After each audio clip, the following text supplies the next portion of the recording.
আমি কি রকম ভাবে বেঁচে আছি। সুনীল গঙ্গোপাধ্যায়। আমি কি রকম ভাবে বেঁচে আছি, তুই এসে দেখে যা নিখিলেশ।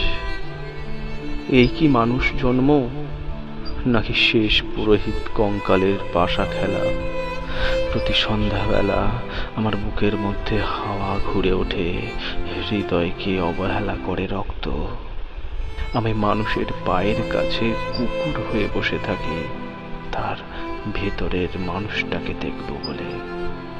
আমি আক্রোশে হেসে উঠি না, আমি ছারপোকার পাশে ছারপোকা হয়ে হাঁটি। মশা হয়ে উড়ি একদল মশার সঙ্গে। খাঁটি অন্ধকারে স্ত্রীলোকের খুব মধ্যে ডুব দিয়ে দেখেছি দেশলাই জেলে। উগায় আমার কোনো ঘর বাড়ি নেই। আমি স্বপ্নের মধ্যে বাবুদের বাড়ির ছেলে সেজে গেছি রঙ্গালয়ে। পরাগের মতো ফুঁ দিয়ে উড়িয়েছি দৃশ্যলোক। ঘামে ছিল না এমন গন্ধক যাতে ক্রোধে জ্বলে উঠতে পারি। নিখিলেশ, তুই একে কি বলবি? আমি শোবার ঘরে নিজের দুই হাত পেরেকে বিধে দেখতে চেয়েছিলাম যিশুর কষ্ট খুব বেশি ছিল কিনা।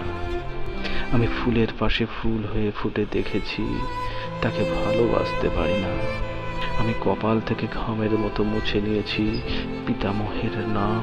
আমি শ্মশানে গিয়ে মরে যাবার বদলে মায়ে ঘুমিয়ে পড়েছিলাম। নিখিলেশ, আমি এই রকম ভাবে বেঁচে আছি। তোর সঙ্গে জীবন বদল করে কোনো লাভ হলো না আমার।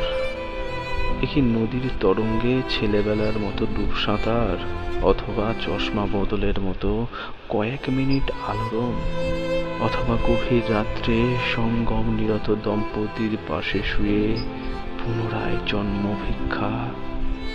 কেননা সময় নেই আমার ঘরের দেওয়ালে চুন ভাঙা দাগটিরও বড় প্রিয়।